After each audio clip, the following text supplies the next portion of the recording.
의아세학관 갔습니다. 아, 안녕하세요. 저는 회사 다니는 30대 싱글 남자입니다. 제 이야기를 말씀드리기 전에 제 소개를 좀 더 하자면 약간 소심하고 조용한 편이며 아직까지 모태 솔로입니다. 당연히 이번 일을 겪기 전까지는 여자 경험도 없었습니다. 그날도 평소처럼 친구들과 술을 한 잔 마시고 있었습니다. 한 잔, 두 잔 마시면서 술 기운이 오를 때쯤 녀석이 나이트클럽을 가자고 제안을 하였고 가게 되었습니다. 처음에는 일절 소질이 없어서 친구를 놀리는 것을 구경하며 맥주를 마시고 있었습니다. 친구들이 나갔다 들어오면서 헌팅을 해서 오거나 웨이터분이 쉴 새 없이 짝을 맞춰서 저 이름으로 여자분들을 데리고 들어왔습니다. 여러 팀이 들어왔다가 나갔습니다. 역시 우리는 인기가 없다며 있을 때쯤 어느 한 무리가 웨이터 손에 이끌려 들어왔습니다. 범상치 않은 복장과 화장을 하신 분들이 오길 기대했지만 저희들이 귀엽다며 같이 놀게 되었습니다. 조용한 술집으로 자리를 옮겨서 술을 마셨습니다. 시간이 지나면서 몇 명은 눈이 맞았는지 한 명씩, 두 명씩 나갔고 남은 사람들은 많이 취한 것 같아서 이제 그만 놀고 집에 가자고 하였습니다. 집에 가려고 택시를 잡고 있는데 같이 놀았던 여자분이 따라 나왔습니다. 집이 어디냐? 며 묻길래 수원이라고 하였더니 방향이 같다며 같이 타고 가자는 것이었습니다. 그렇게 같은 택시를 타고 집에 가기 시작했습니다. 택시 안에서 이런저런 이야기를 하다가 그 여자는 잠이 들었고 몇 번이나 깨웠지만 일어나지를 못해서 결국 제 집으로 데리고 왔습니다. 그 여자를 침대에 눕히고 나와서 쉽게 나왔습니다. 술이 좀 아쉬웠던 상황이라 맥주를 꺼내서 TV를 보고 있는데 그녀가 일어났는지 소리가 나는 것이었습니다. 그래서 방에 들어가 보니 제 침대 및 바닥에 사방에 도해놓은 것이었습니다.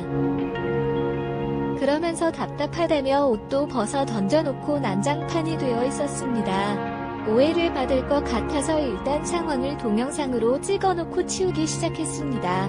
이불 및 베개를 빨래통에 넣고 그녀의 옷들도 대충 빨아서 널어놓았습니다. 수건을 뜨거운 물에 적셔서 그녀를 닦아주었습니다. 보트 솔로의 여자 경험이 없었던 저로서는 얼마나 심장이 뛰었는지 터질 것만 같았습니다. 그렇게 닦아준 후에 새 이불과 베개 3개를 덮어주고 나왔습니다. 남자 혼자 사는 집에 이불이 얼마나 있겠습니까? 하나는 그녀가 토해서 빨래통에 있고 다른 하나는 그녀가 덮고 있으니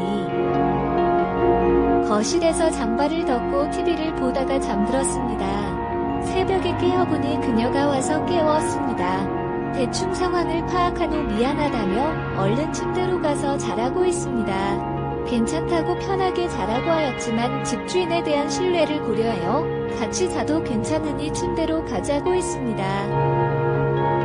그렇게 같이 누워있는데 심장이 미친듯이 뛰기 시작했고 눈은 감고 있지만 온몸이 긴장되어 있었습니다. 그녀도 눈치를 챈 듯 조용히 제 팔베개를 하며 제 옆으로 다가왔습니다. 잠든 척을 하였지만 그녀는 달고 있다는 듯이 내 바지에 손을 넣었습니다. 그리고 첫 관계를 가지게 되었습니다. 어떻게든 해보려는 보통 남자들과 달리 그녀는 지켜주고 챙겨줘서 너무 고맙다며 자주 연락하고 지내자고 했습니다. 화구는 아침에 그녀는 집에 갔습니다. 그날 전역증을 그녀한테서 받은 후로 저희는 서로 연락을 주고받는 사이가 되었습니다. 그녀는 직업에 일하는 시간이 불규칙한 프리랜서라고 했습니다. 그래서 전화를 바로 받거나 메시지가 바로 오지는 않았지만 그래도 괜찮았습니다. 낮에는 빨리 끝내고 같이 점심을 먹거나 제가 연차로 쉬는 날에는 그녀도 근무 스케줄을 조정해서 함께 데이트를 할 수 있었습니다. 이렇게 몇 달간 행복한 시간을 보내고 있었습니다. 친구들이 항상 놀자고 부르면 언제든지 참석하겠다는데 바쁘다는 핑계로 자주 참석하지 않았습니다. 그러던 어느 날 친구들이 집으로 찾아와서 놀기로 했습니다. 제 집은 거의 친구들이 모여들던 아지트 같은 곳이었기 때문에 다들 비밀번호도 알고 있었고 언제든지 편하게 와서 놀다 가곤 했습니다. 그날도 여자친구와 둘이서 맥주를 마시며 영화를 보고 있었는데 친구들이 단체로 찾아와서 함께 놀게 되었습니다. 놈들이 술에 취해서 집에 놀러온 것이었습니다.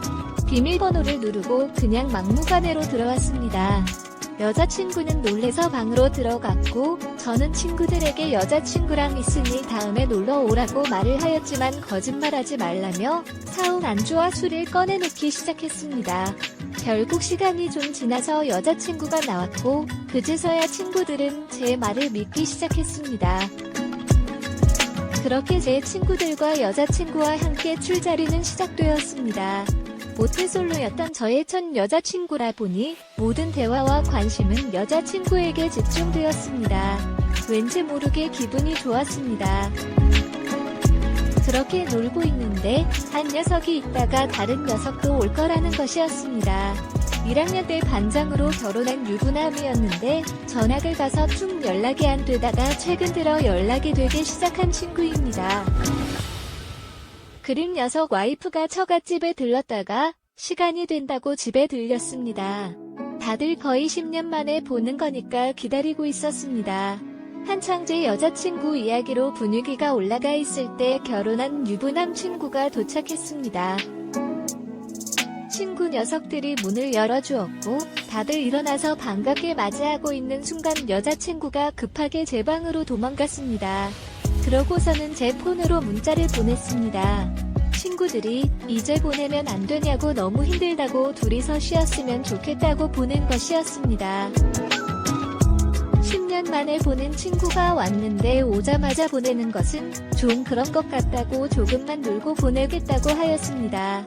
너무 오랜만에 만나서 반가웠습니다. 잘 지내냐고 안부를 묻고 이야기를 하던 중에 친구들이 여자친구는 어디 갔냐고 저한테 물었고 술이 많이 올라서 힘들다며 방에서 잔다고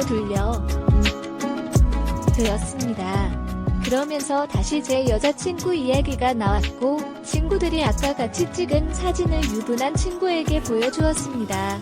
신나게 웃고 떠들던 유부한 친구는 갑자기 얼굴이 일그러지며 시작했고 여자친구 좀 불러주면 안 되냐고 저한테 물어보았습니다. 많이 취해서 자고 있어서 불러주기 힘든 이 다음에 정식으로 소개해주겠다고 하였지만 그 친구는 벌떡 일어나 제 방문을 열려고 하였습니다. 제가 이거는 아니라고 예의를 지키라고 하였지만 서를 밀치며 방문을 열었고 들어가자마자 제 여자친구 머리끈을 잡고 나오는 것이었습니다. 친구들은 난리가 났고 그 유부남 친구를 말리고 진정시켰습니다. 그러면서 유부남 친구의 고함 소리를 쭉 들어보니 제 여자친구는 그 친구의 아내였다는 것이었습니다. 얼마 지나지 않아 그 유부남 친구의 분노는 저를 향해 나왔지만 어떻게 만났는지 얼마나 만났는지 등 모든 내용을 듣고 물었던 친구들이 중재를 해주었습니다. 그렇게 집은 난장판이 되고 약 1시간이 넘게 부부싸움을 하다가 그들이 가고 나서야 조용해졌습니다.